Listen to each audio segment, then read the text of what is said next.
Oh,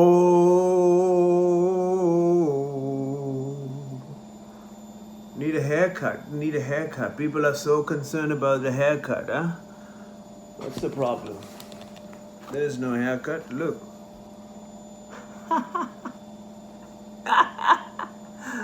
Haircut. People are so eagerly waiting for a haircut. Huh? They can't just wait.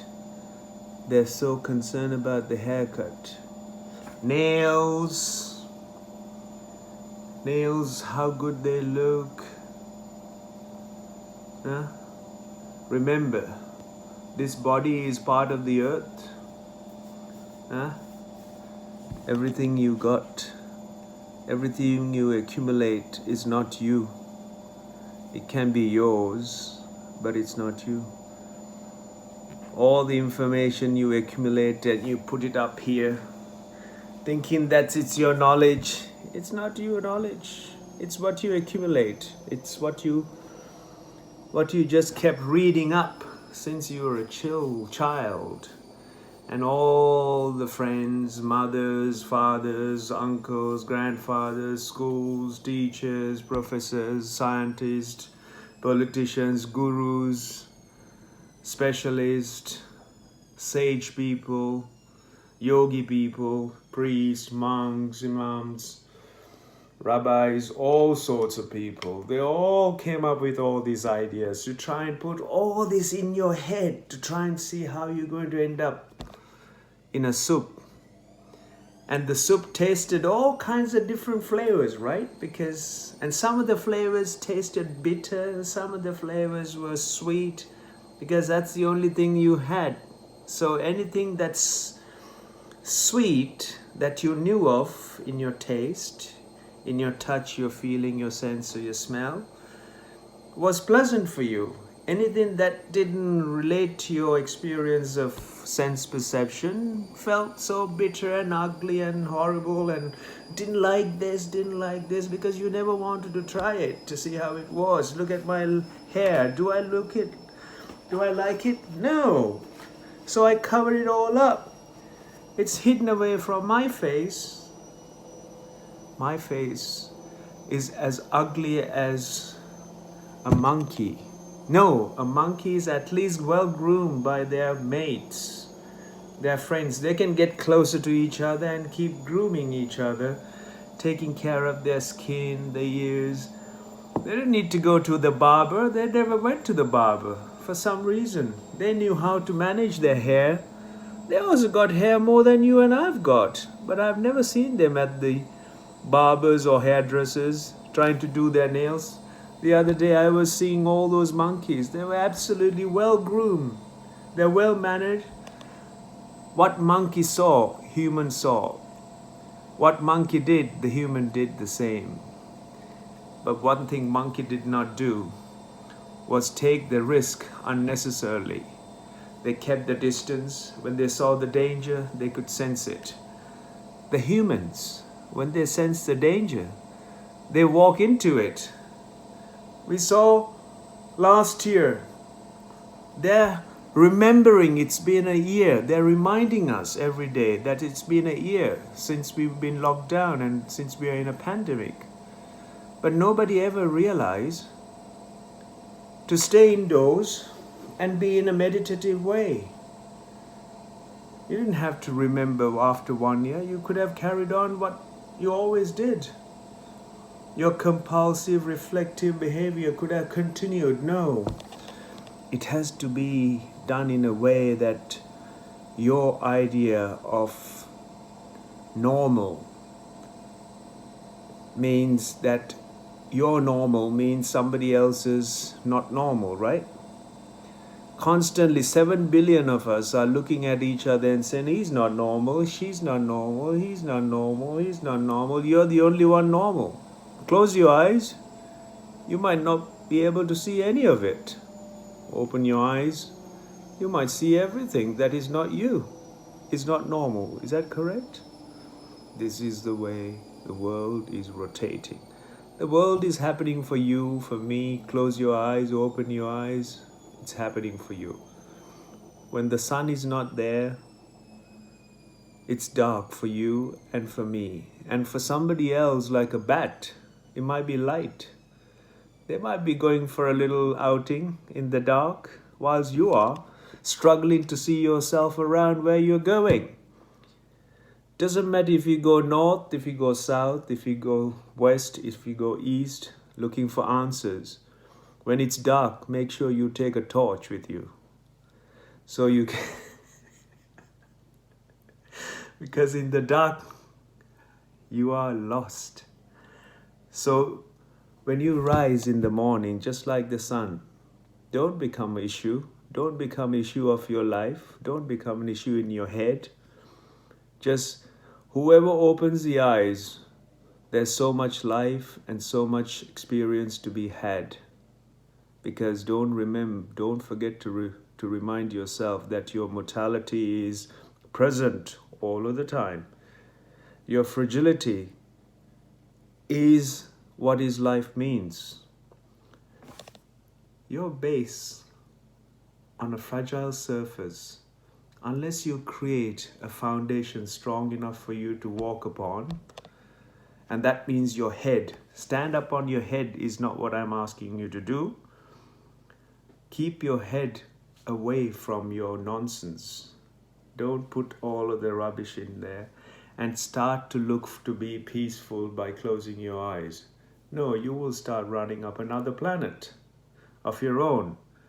Each time you close your eyes means you close away and isolate yourself from this world, at least for a bare little minimum of time, so that you can distance yourself from all of the sense perceptions, so that you can just be a human being without running up different planets, different ideas, ideologies, dramas, all sorts of things. People are trying to becoming queen, ending up becoming drama queens. And this is what we have taught people since their young age. Oh, little princess, hello, lovely. Oh, little prince, hello, lovely. Once they realize that the life is not all about being a prince or a princess, life is just being life, is what is it all about. That when you live the life that you are, is lived to the highest and to the most profound and most exuberant way, and ultimately becoming a pleasant experience for you, for everyone around you, instead of doing shows, dramas, news. I said this, you said that, I said this, so the news can tell you more, exaggerated even more, and I said this, and some specialists come on and explain about what they should think about the conversation and what was said in the news and what was said on the interview or what was said on the news. All of this is to keep you entertained. It's not your life. It will not be your life. A story is a story to entertain you when you don't have anything to do and you realize that you got everything but nothing else of what you call a life.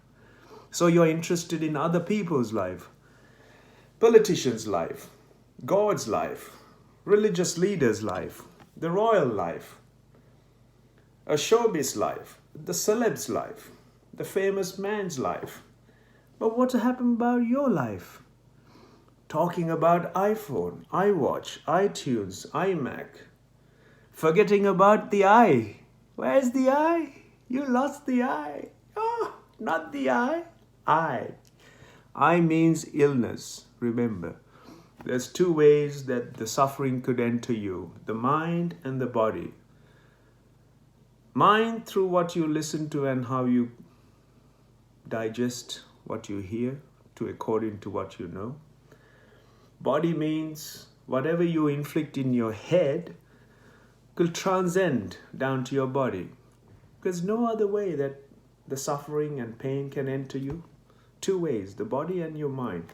Try and keep your spine erect and sit still. There's no mental this, mental that. It is just you creating a drama for yourself, trying to find way out of your own nonsense. There are no way out of your own nonsense. Sanity, insanity is a fine thin line. Don't jump each day here and there. Try and remain calm. There's no calm unless you descend to a place. There's no geographical place. Place is one place, the inward space. You create an inward space that is working for you. If you create an inward space working for you, whatever you think, your emotions, body, mind, energies, it should all work in the most pleasant way. And it should work for you. And in turn, as a consequence, everything around you may work for you and for others around you. So having said all of this, the haircut I started with, spiky here, spiky there, loss here, gray here, that means this body, this psychological nonsense all going towards the grave. If you haven't realized this, from the moment you were born, I'm not dancing, I'm not doing caracas. All I'm doing is ticking it away. Life is ticking it away. If you realize this is a brief moment of experience on this planet, would you now go start looking for other people's issues before you resolving your own one? You should simply sit and realize your mortality. Remind yourself of this. Moment you realize you're mortal and that you are not immortal. People are going on, they're educated, they're prophesied about immortality. Darkness is a fearful thing. No, you stayed in your mother's womb stomach for 9 months in the dark, and you come out here and you think you're all supernatural, superhuman, super this. No, it is profound that you are come here as a human being, then that's super enough to me. And that's all we should know about life and experience the way it comes to you in the most profound and the most beautiful and most incredible ways that I've always shared with. Do leave a comment. Do leave all your ideas about what I'm saying. Just sit down and just go inwards and see how you feel. The moment you feel this, the moment you sincerely accept that your life is a brief here on this earth, you will live from a magic, from a logic to a magic, from a magic to a phenomenal experience of life. With that humbleness of what I don't know about life, I will continue to explore the life that I am in the most brief and the most fragile way that I have learned to live.